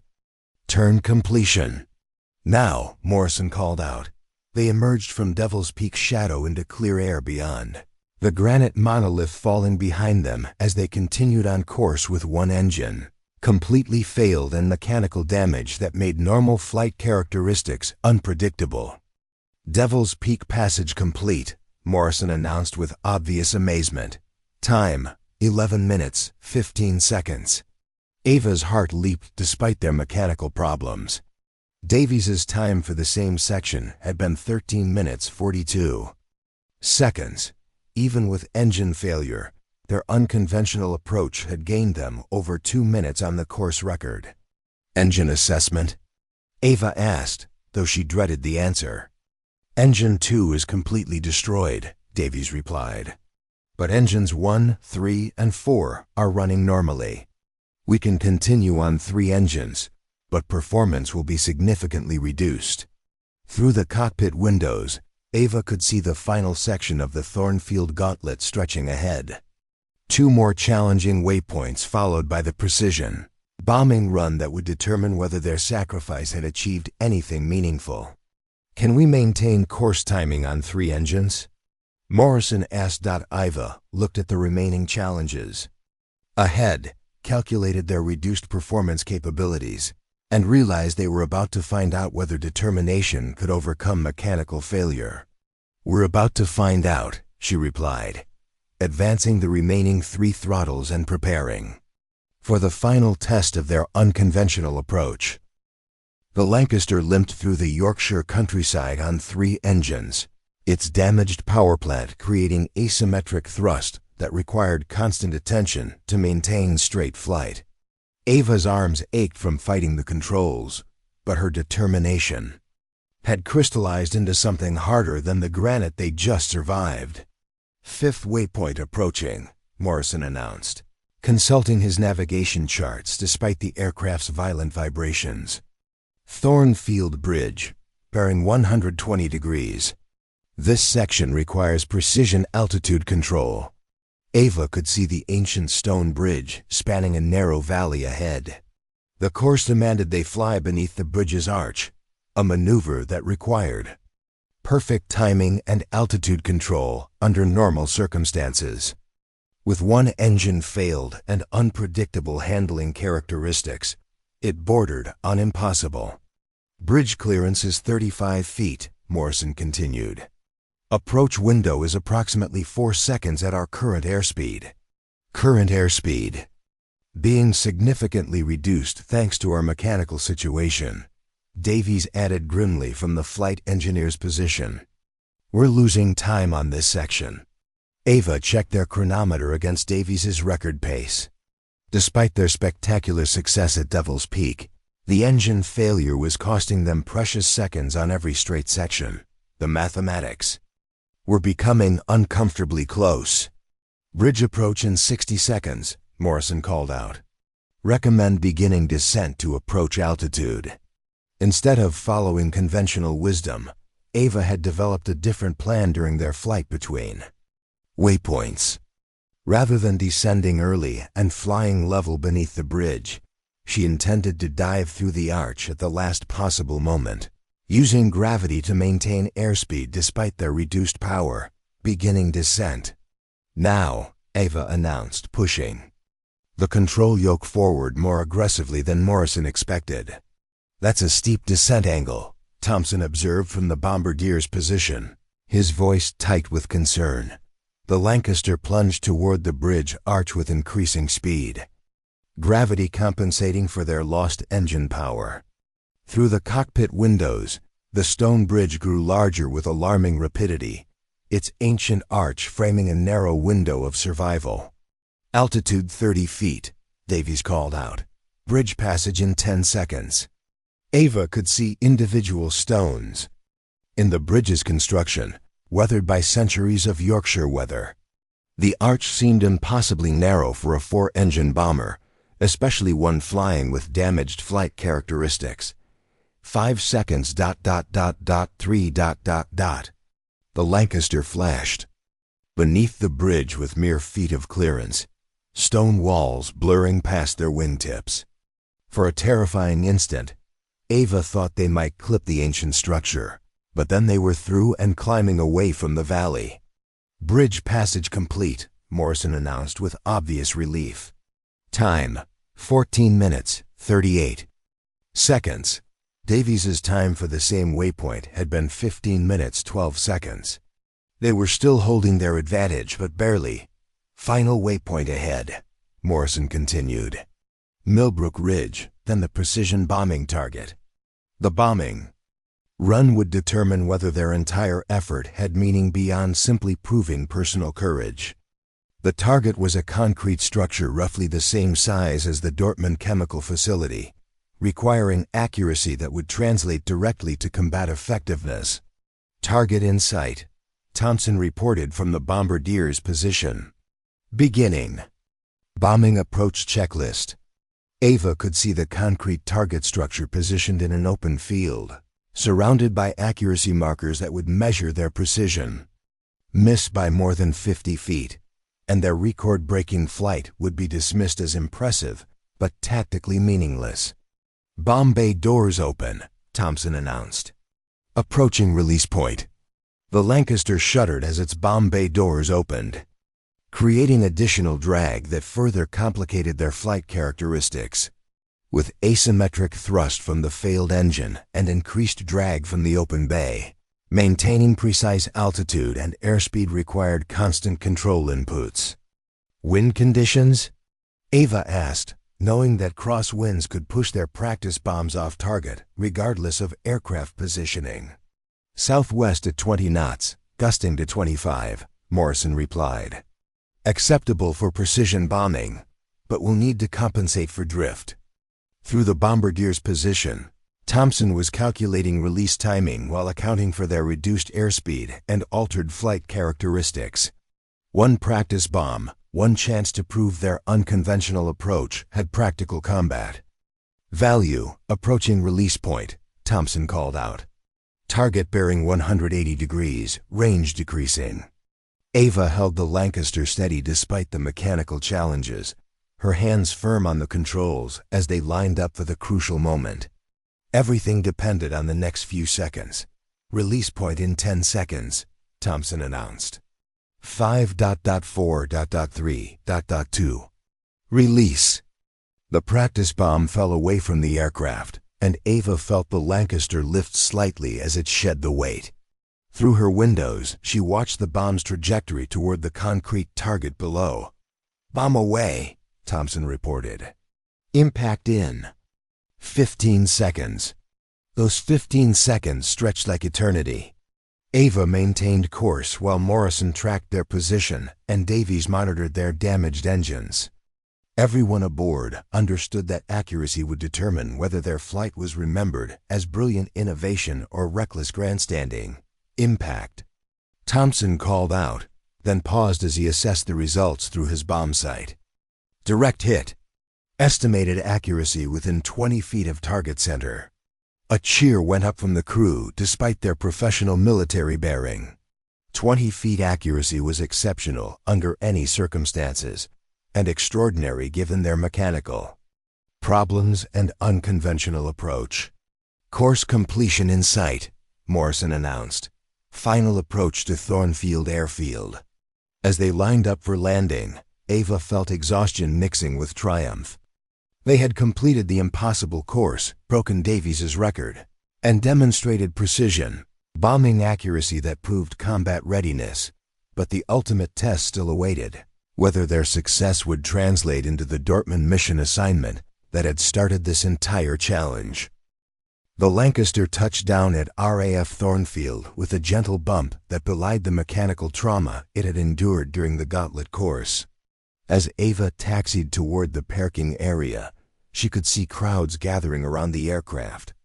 Ground crews, pilots, officers, and what appeared to be half the base personnel. "Final time?"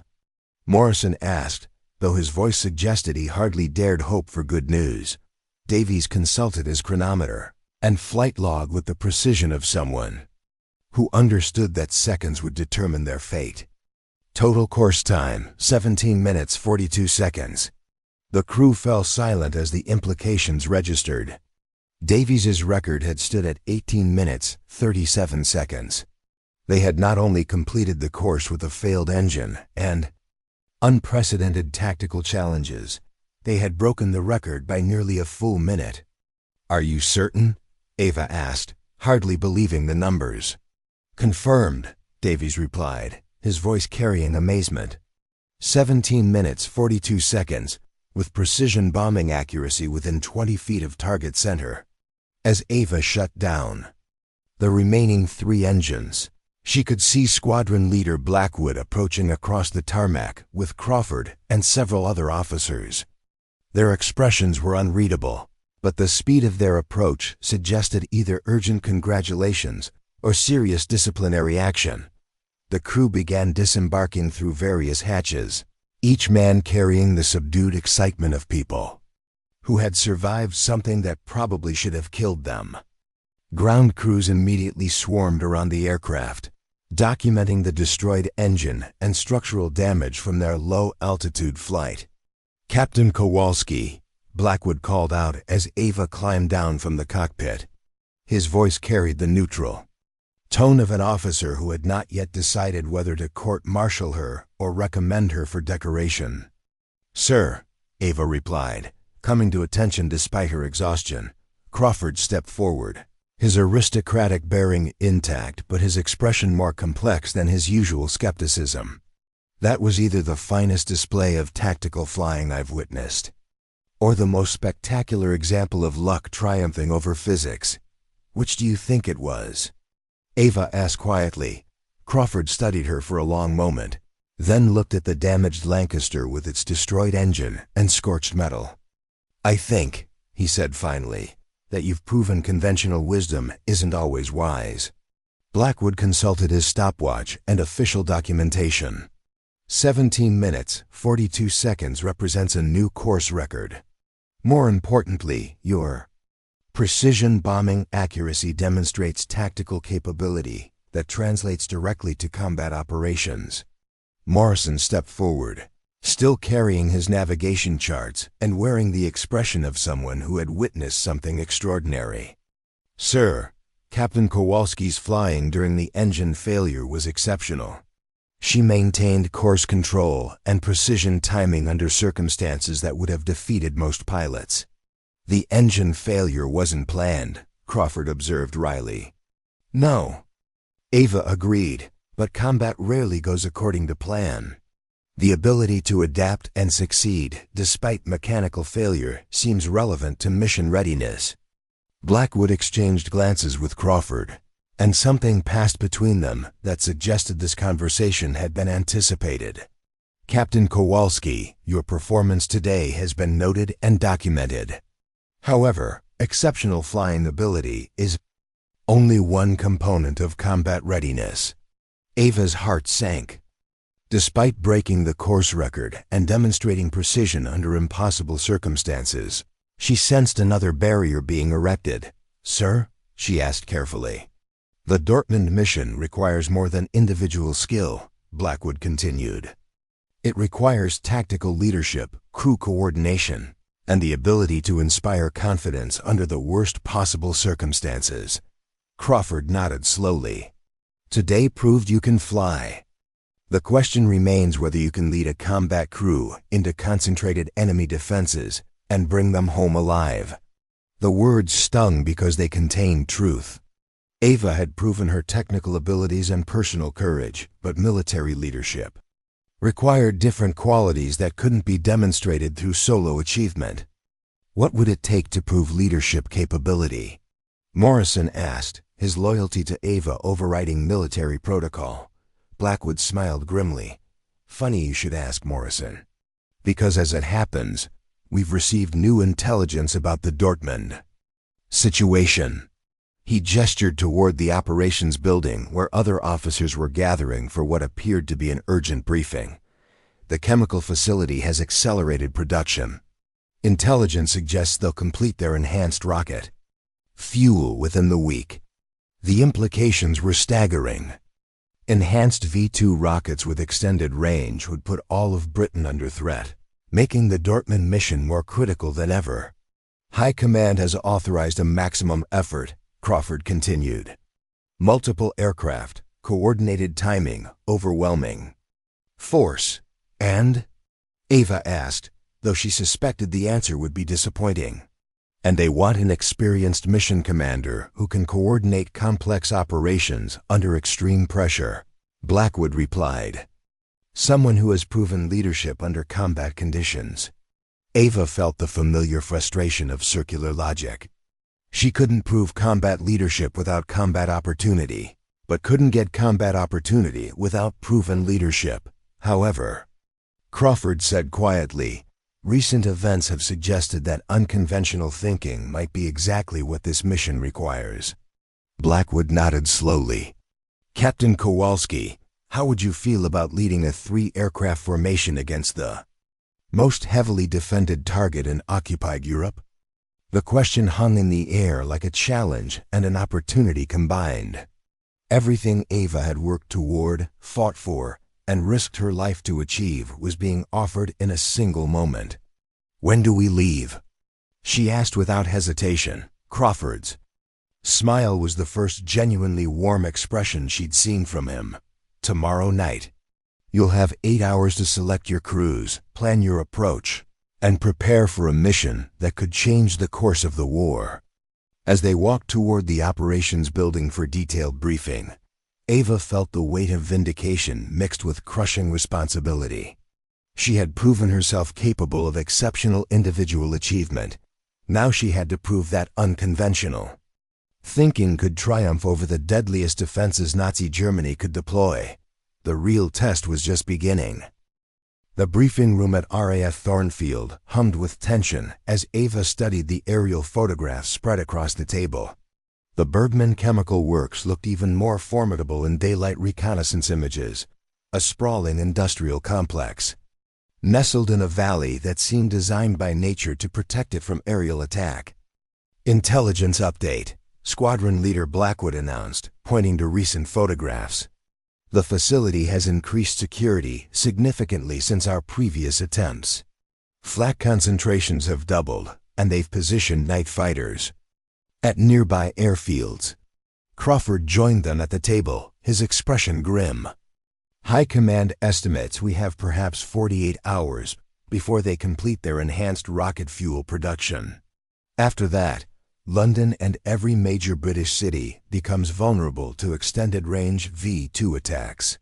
Ava counted the anti-aircraft positions visible in the photographs. The valley approach that had killed 2 previous bomber crews was now even more heavily defended, with gun emplacements positioned to create overlapping fields of fire that would turn any approaching aircraft into scrap metal. "How many aircraft?" Morrison asked, settling beside Ava with his navigation equipment. 3 Lancasters, Blackwood replied. "Maximum bomb load, precision timing, coordinated attack." He looked directly at Ava. "With you as mission commander." The weight of responsibility settled on Ava's shoulders like a lead blanket. 3 aircraft meant 21 crew members whose lives would depend on her tactical decisions. Unlike the Thornfield Gauntlet, where failure meant personal disappointment, mistakes over Dortmund would result in men dying under her command. "Crew assignments?" she asked, trying to project confidence she didn't entirely feel. Crawford consulted his personnel roster. "You'll have Morrison as navigator, naturally.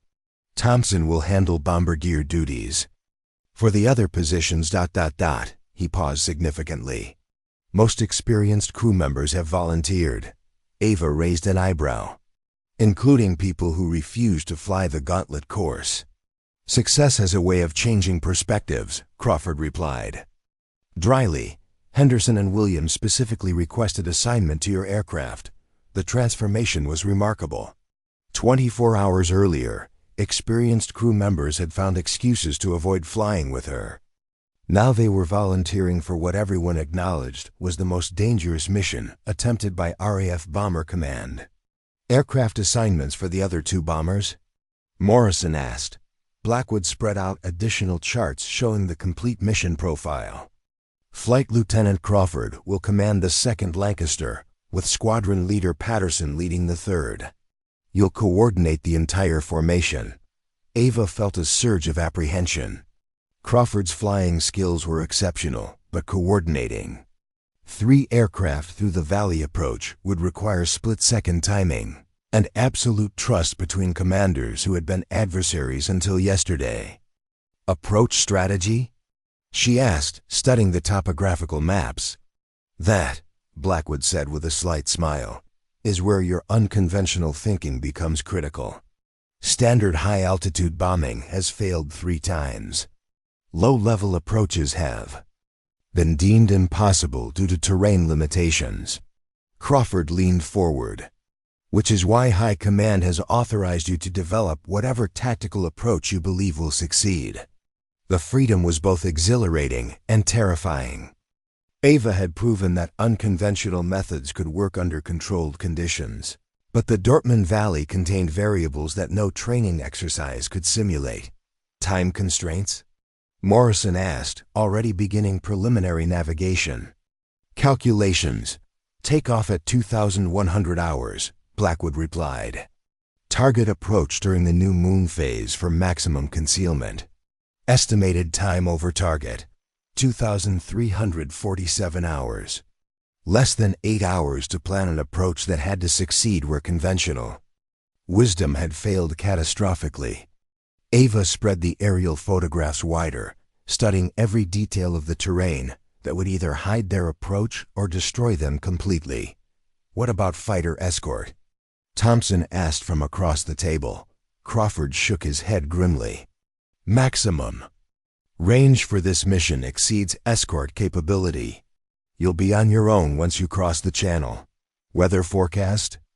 Ava continued, knowing that meteorological conditions could make the difference between success and disaster.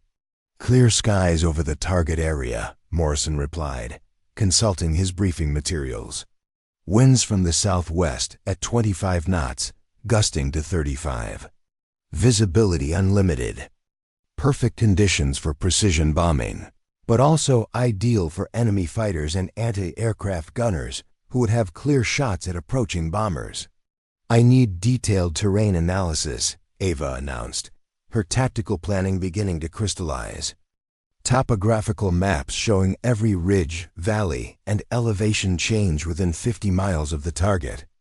Already prepared, Blackwood said, producing additional charts, along with updated intelligence on enemy defensive positions and patrol patterns. As Ava studied the materials, an approach strategy began forming in her mind. It would require precision timing, perfect coordination between 3 aircraft, and tactical audacity that bordered on insanity. I'll need to brief the other commanders, she said finally. This approach won't work unless everyone understands their role perfectly. Crawford nodded slowly.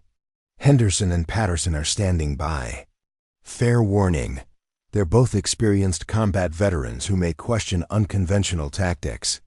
Then I'll have to convince them, Ava replied, gathering the charts and photographs. Because conventional tactics have already proven they don't work. As they prepared to leave the briefing room, Morrison caught her arm gently. Ava, you know, this is different from the gauntlet course. Over there, if we made mistakes, we'd crash into Yorkshire countryside. Over Dortmund, if we make mistakes, we die in enemy territory with no rescue possible. Ava looked at Morrison's concerned expression. Then at the aerial photographs of the most heavily defended target in occupied Europe. Everything she had worked toward had led to this moment, the chance to prove that determination and unconventional thinking could triumph over established limitations. Then we don't make mistakes, she said quietly. We plan perfectly, execute flawlessly, and bring everyone home. Whether such perfection was possible remained to be seen. The operations room buzzed with controlled tension as Flight Lieutenant Henderson and Squadron Leader Patterson studied Ava's proposed attack plan. Both men were combat veterans with dozens of successful missions, and their expressions suggested deep skepticism about her unconventional approach. Let me understand this correctly, Henderson said slowly, pointing to the terrain map. You want to approach the target at 50 feet, using the ridge lines to mask our approach until the final valley entry. Precisely, Ava replied, her voice steady despite the weight of their scrutiny. Standard high-altitude approaches have failed because they expose us to concentrated flak for too long. Low-level flight reduces that exposure time. Patterson, a grizzled veteran with graying temples, shook his head grimly. Captain Kowalski, I've flown 47 combat missions over Germany. Low-level approaches in heavy bombers are suicide. The aircraft aren't designed for terrain-following flight. The aircraft aren't designed for crashing into mountainsides. Either, Crawford interjected from his position at the map table. But that's what happens when conventional approaches meet concentrated defenses. Ava spread additional aerial photographs across the table. Look at the defensive positions. Every flak gun is positioned to engage high-altitude bombers following predictable approach corridors. They're not expecting aircraft at 50 feet using terrain masking. Because it's impossible, Henderson replied flatly. The valley approach requires precision navigation through terrain that offers no margin for error. One miscalculation means controlled flight into terrain. Morrison stepped forward with his navigation charts. Actually, the topography offers opportunities for concealment that haven't been exploited. These ridgelines create natural corridors that could hide our approach until the final attack run.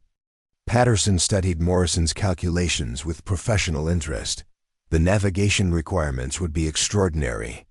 Split-second timing, perfect altitude control, coordination between 3 aircraft flying in formation through terrain barely wide enough for a single bomber. Which is why we're not flying in traditional formation, Ava announced, revealing the most radical aspect of her plan. The room fell silent as she explained her concept. Instead of maintaining close formation, the 3 Lancasters would approach from different directions using separate terrain corridors that converged on the target simultaneously. You want us to fly solo approaches and coordinate our attacks by timing alone? Henderson's voice carried obvious disbelief. I want us to overwhelm their defenses by attacking from multiple directions simultaneously, Ava replied. 3 aircraft approaching from the same corridor gives them concentrated targets. 3 aircraft approaching from different directions forces them to divide their defensive fire. Crawford examined the proposed flight paths with growing interest. The concept is sound tactically, but the coordination requirements are staggering. We'd have to hit the target within seconds of each other, using nothing but dead reckoning navigation. Which brings us to the precision bombing requirements, Ava continued, indicating specific target areas within the chemical facility. Intelligence suggests the production equipment is housed in these 3 buildings. We need direct hits on all 3 to guarantee mission success.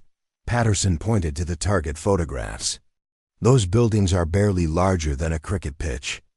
Precision bombing from 50 feet at night, while under anti-aircraft fire, it's asking for miracles. It's asking for excellence, Ava corrected quietly. The kind of excellence that keeps 21 men alive while accomplishing a mission. That could save thousands of civilian lives. Henderson studied the proposed timing sequences.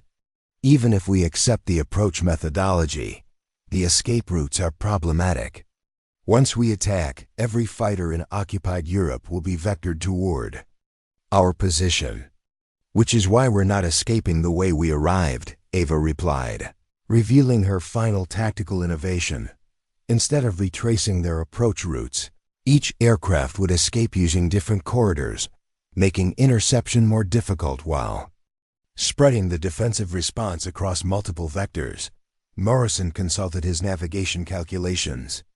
The escape routes are longer, but they avoid known fighter concentrations.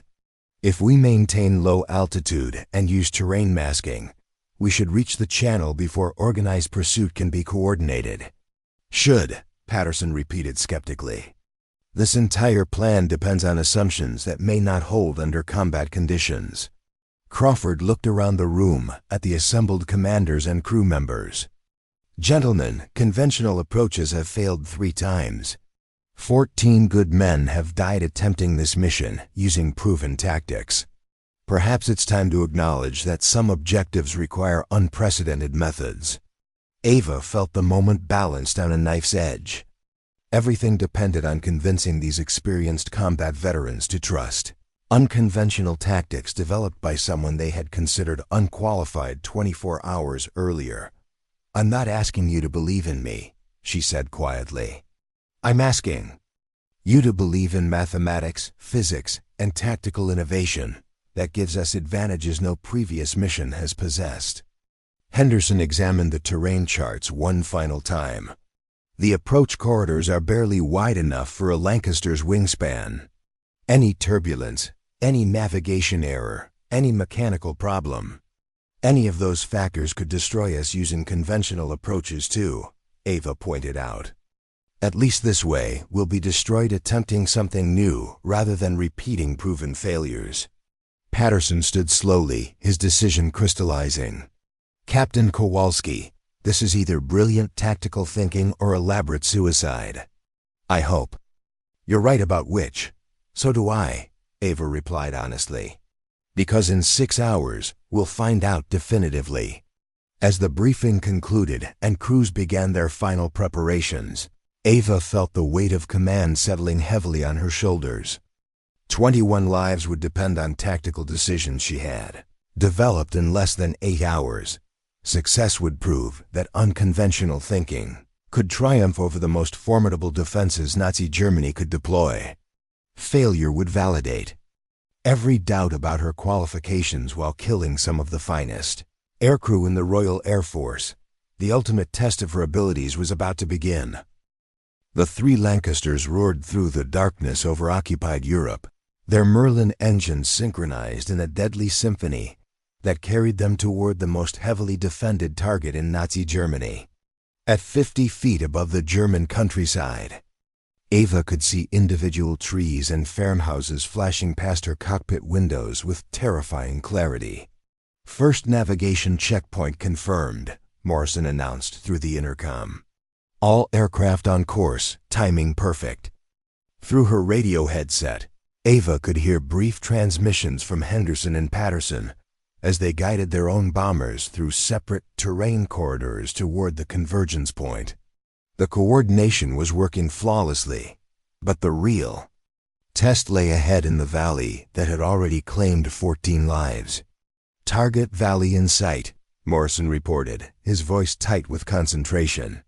Beginning final approach sequence. Ava could see the Bergman Chemical Works spread across the valley floor like a malevolent spider, its buildings and smokestacks clearly visible in the moonless night. More ominously, she could see the muzzle flashes of anti-aircraft guns beginning to track toward approaching aircraft. Flak opening up, Henderson's voice crackled through the radio. Heavy concentrations, just as briefed. The sky around them erupted in explosions of orange and white as German gunners began their defensive barrage. But something was different from previous attacks. The flak was scattered, unfocused, divided between 3 different approach vectors. They're confused, Patterson reported with obvious satisfaction. Splitting fire between multiple targets instead of concentrating on one approach corridor. Ava felt vindication mixed with terror as her tactical plan worked exactly as calculated. The Germans had positioned their defenses to destroy bombers following predictable routes, not to handle simultaneous attacks from 3 directions. Target. Buildings identified, Thompson announced from the bombardier's position. Beginning bombing run. The first production building rushed toward them through the darkness, its concrete walls and distinctive roofline clearly visible despite the anti-aircraft. Fire exploding around them. At 50 feet altitude, traveling at maximum speed, they would have perhaps 3 seconds over the target. Bomb bay doors open, Thompson called out. The Lancaster shuddered as its bomb bay opened, but Ava held course steady despite the flak bursts. Close enough to shake the aircraft. Everything depended on the next few seconds. Release point in 5.4.3.2. Release. Their bombs fell away toward the chemical facility as Ava immediately began violent evasive maneuvers, diving toward the valley floor while anti-aircraft fire erupted around them. Behind her, she could hear the distinctive whistle of Henderson's aircraft beginning its own bombing run on the second building. Direct hit, Morrison shouted, looking back at their target. Building 1 is completely destroyed. Through her radio, Ava heard similar reports from Henderson and Patterson as their bombs found their marks on the remaining production facilities. The coordinated attack was succeeding beyond their most optimistic projections. All aircraft, Execute escape plan immediately, Ava transmitted. Beginning her own breakaway toward the predetermined escape corridor, the three Lancasters scattered in different directions, using terrain masking and violent maneuvering to escape. The valley before German fighters could be vectored to intercept them. Behind them, the Bergman chemical works burned with fires visible for miles. Fighter contacts reported, Williams announced from his radio position. Multiple aircraft scrambling from nearby airfields. But the fighters were chasing ghosts. By the time German interceptors reached the target area, the three bombers had already disappeared into separate escape corridors that made coordinated pursuit impossible. 2 hours later, Ava felt the familiar relief of crossing the English Channel. Her Lancaster limping home with battle damage but all crew members alive. Through her radio, she confirmed that Henderson and Patterson had also escaped successfully. RAF Thornfield in sight, Morrison announced as the familiar lights of their home base appeared ahead. As they touched down and taxied toward their parking area, Ava could see crowds gathering around all three aircraft. Ground crews, pilots, officers, and base personnel had assembled to witness the return of a mission everyone had expected to fail catastrophically. Squadron Leader Blackwood approached as Ava shut down her engines, his expression unreadable in the hangar lights. Mission results? He asked simply. All three primary targets destroyed, Ava replied, climbing down from her cockpit. All aircraft returned, all crew members accounted for. Crawford appeared beside Blackwood, his aristocratic bearing intact, but his expression transformed by something approaching awe. Captain Kowalski, initial reconnaissance reports confirmed complete destruction of the chemical production facilities. Intelligence estimates you've set back their rocket fuel program by at least 6 months. The weight of accomplishment settled over Ava like a warm blanket. She had not only proven that unconventional thinking could triumph over established limitations, she had potentially saved thousands of civilian lives by eliminating the enhanced V2 threat. What's next? Morrison asked, joining them with obvious exhaustion mixed with exhilaration. Blackwood smiled for the first time since Ava had known him. Next, Captain Kowalski receives the Distinguished Flying Cross and promotion to squadron leader. More importantly, she'd be establishing a new tactical training program to teach other crews the methods that made tonight's success possible. As Ava looked around at the faces surrounding her, crew members who had trusted her leadership, officers who had doubted her capabilities, ground personnel who had witnessed her transformation from underestimated pilot to proven commander, she felt a profound sense of completion. She had carried more than bombs to Dortmund. She had carried the hopes of everyone who had ever been told they weren't strong enough, experienced enough, or qualified enough for the challenges they chose to face. And she had proven that sometimes the most dangerous missions require the most underestimated leaders. Up next, you've got 2 more standout stories right on your screen. If this one hit the mark, you won't want to pass these up. Just click and check them out. And don't forget to subscribe and turn on the notification bell so you don't miss any upload from us.